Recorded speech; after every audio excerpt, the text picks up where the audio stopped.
Hi ma'am, ngasi gi video se full idli chutney gi recipe oina share tawjarage. Mamang de su blog ta budi adum hapane bako ado ichinau ma'am na ichinau khara amna phangna da ba yawra mare do full je idli gi recipe hapiro habdo ngasi di hapjarage. Ado shigi cup se measurement chap chana aina adum laure bako si soideba. Akogi cheng cup ahum amga aduga akogi ama ase cup se cheng se sini laure se cup ahum laure aduga akogi hawai sina sagal hawai ne bako sagal hawai tangkai laure su yai se mapum phang mapum adum laure ba amu bodo re su chamthoga akogi angoba saruk do ta laure su yare ado asina adum aina nungai bagi si sagal hawai mapum se laubani ba ado se leire ko cup ahum chenga aduga cup ama hawai ga sidagi li aning bataraga su cup ama makai ching oiraga tangkai ama hawai ohela su yaibako ado agi se khara yamna tawning aise cup ahum amdi laure cheng ado hawai leire ado tongan na tingaga thamage pung 3 muk natra 5 muk ko tingna thamduine ba ado se hojik cheng na tongale aduga hawai na ma tongale sina karigi punjhala su adum yaibako horen takpada cheng sina khara kuina change hawai sina mo thotpani na naubani na ngak tang da dum ungaga adum toibani na ko ina dum tonga na sumaina tingaga thamme sumaina ado cheng sipung 3 natra 5 muk makhum khumjalaga adum aise thammage aduga pung 3 5 matungda muk thengnarasi ma'am aduga pung 3 makhai muk makti su 5 muk yaudore ko ina se sumaina tingna thambasene ado cheng su se leire ado ai ngasai di seng na 3 5 rak cham khrabani na amuk cham maroi hawai sidiko sungcham maroi bako hawai gi mahi sina tawraga adum taage ado ahan bada aise hawai oina takthoe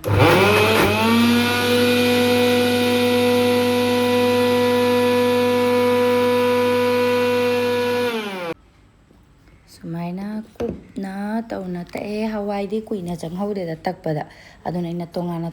tingmane bako ado hawai nge loina takpa loire hojik amuk cheng tage hawai se anirak ta takpani ko ina ngasai cup amado ado hojik amuk cheng tage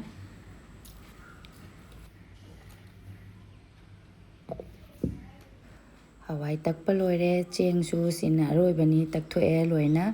ado asina hayeng se idli se aigi mol idli gi magi kaino do mol to ado kunthra ga taruk muk thokane bako ade train thoi chale ahum muk thokane ba ado asumaina tauna aise hawai ga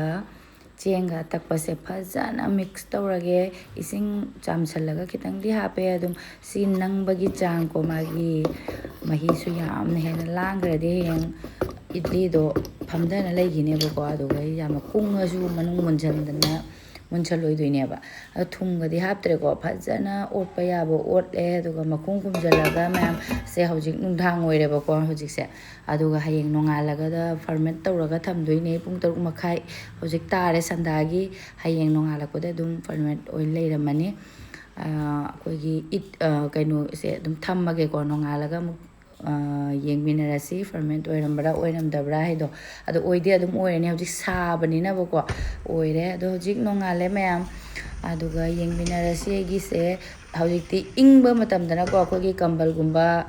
towel gumbana khumjanbina thamade nongala adum ferment oirame aduga hojikna mo sarabani na adum thammada adum oirame hojikte khusa thina sabani na ko ngarang pung 3 makhai sanda dai tingbado hojik 3 makhai khara hele ma'am ado se phajana oire akoi suji gumbagi idli chaba taragana suda gumba kai do change ado sina mo natural masagi adum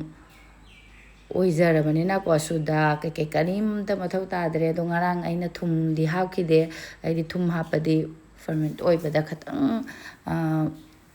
matam changbra ina khalle bako aduna hojik phajana se ferment oiramabani na phajana okhai birani aduga thum kitang hapchalani ngarang di thum hapkidamaina taste ki damaktane hojikti amuk hena soft fluffy oire kaino se better se thum khajika hapaga haunaba amuk tawrage madi kai yaudamaina steam tawdoine ba Idli thum yamgrashu haute ko watlagana khara adum yaaduna aina chanagadaba changda chamas amamukti hape adum aigi hainabi ahumlak hapi je ado hapaga amuk phajana thum hapa matung phajana amuk ot khaire mahi se atay amuk haptrasu chap chare ngarang adum aina takpada chang amda adum takhrabnina ko mahi se amuk hena amuk hapa methau tadre mathakta amuk aduga aigi idli gi kon se da leire thau machum amamamda hapke ko horen phakatpada nungainabagine stem tawdinina phatlaw thuklakpada aidi kai haini lokthokpa nungainabagine aduga ina lasingam tawraga brush leitabagi ko mangre brush ka loina adu lasingam tawra fajana taire aduga ising glass ama khak hapaga idli se stem tawduise glass ama hape aduga ising sahala thamgre sahanna thamgre bako aduga hojige gi idli molche da sumaina khabai ama yam hena hapasu cho aidi horena muk se masagi pomghalakane bako adu asengbagi suda ke kari mathau ta de ko ai phunga pomghalak paduna khangane ba suda hapra khotpra ina do suda kai mamta sijina de hoi suji gi to batara ga de ko adu gi hapta ba ya de ba ada si cheng hawai gi nina hapta su yare mai tawna loina hapchalage gi keno se taraga ni thoini ko loire aduga ising su somdaina sahanna thamgi base saugale glass amtanina ko glass amamukta ising nina yam hena hapai su muthau ta de yam hena konje tangkhai mu ising hapata de loina mu bathakta manilna isingna amu oisan bangamoy ba ko glass ama makai muktang ni horen amuk ising jelli e kasan gi doine ba adu ma glass ama makai muk aini ising hape saure adu hoje stem tawna ba thammage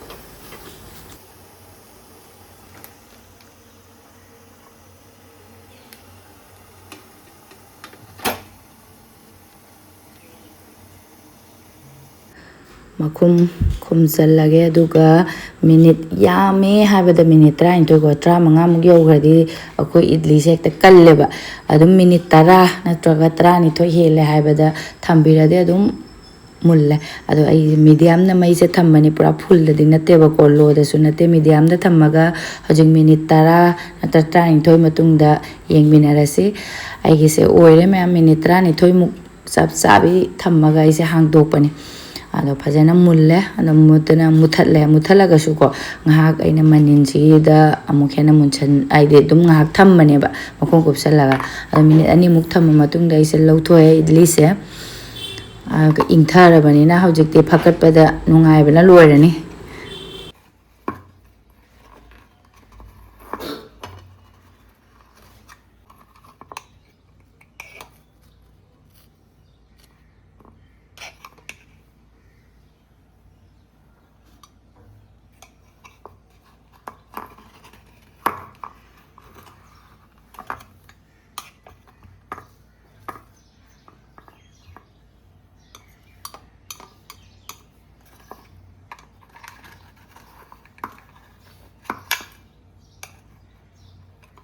Okay.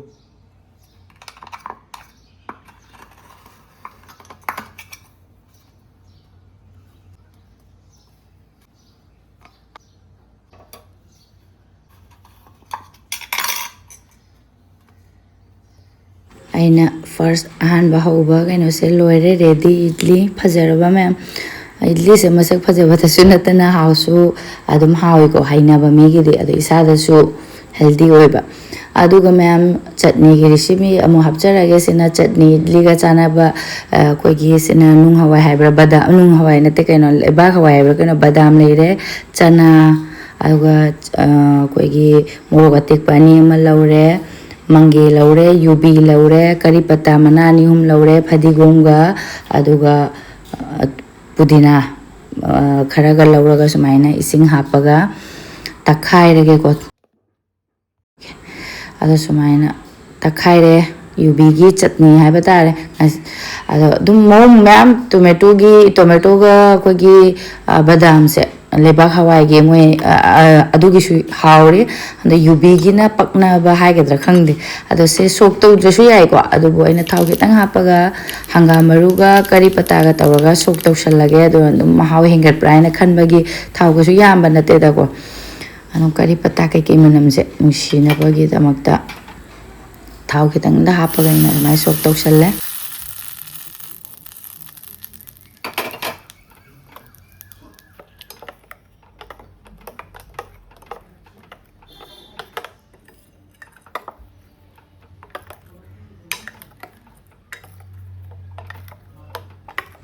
ꯆꯠꯅꯤꯁꯨ ꯌꯨꯕꯤꯒꯤ ꯆꯠꯅꯤꯁꯨ ready ꯑꯣꯏꯔꯦ ꯃꯌꯥꯝ ꯑꯗꯨꯒ ꯏꯗꯂꯤ ꯑꯍꯨꯝꯒ ꯂꯧꯔꯒ ꯁꯨꯃꯥꯏꯅ ꯆꯠꯅꯤ ꯃꯊꯛꯇ ꯊꯥꯗꯔꯦ ꯏꯗꯂꯤ ꯑꯩꯈꯣꯏ ꯑꯩꯒꯤ ꯑꯣꯏꯅꯗꯤꯀꯣ ꯆꯠꯅꯤꯗꯒꯤ ꯁꯝꯕꯔꯒꯅ ꯍꯩꯅꯕ ꯍꯦꯜꯂꯦ ꯀꯅꯥꯒꯨꯝꯕꯅ ꯁꯝꯕꯔ ꯅꯠꯇꯕꯤꯗ ꯏꯗꯂꯤꯁꯤꯅ ꯊꯋꯥꯏ ꯇꯥꯅ ꯄꯥꯝꯃꯦ ꯑꯗꯣ ꯂꯣꯏꯔꯦ ꯑꯩꯒꯤ ꯆꯠꯅꯤꯒ ꯏꯗꯂꯤꯒ